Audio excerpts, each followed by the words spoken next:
కొంతమంది మన కుటుంబ సభ్యులు ఆత్మహత్యల ఆలోచనలు చేస్తుంటారు. అలా ఆత్మహత్యల బారిన పడకుండా, దుర్వ్యసనాల బారిన పడకుండా, ఒకవేళ పడున్న వాళ్ళని విడిపించి దయచేసి వాళ్ళని కాపాడమని ప్రతి నిత్యము నీ ప్రార్థన ధూపము దేవుని దగ్గర ఉండాలి. ఇది ఒక ఆయుధము.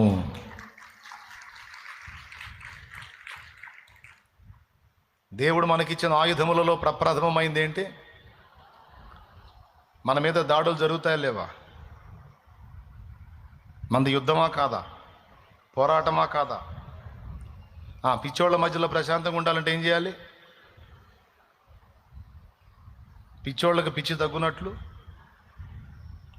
ఇంక వేరే మందే లేదు, ప్రార్థనే. ఇలాగూ నువ్వు దేవునికి మొరపెట్టుట ద్వారా దేవుడు గదులుతాడు.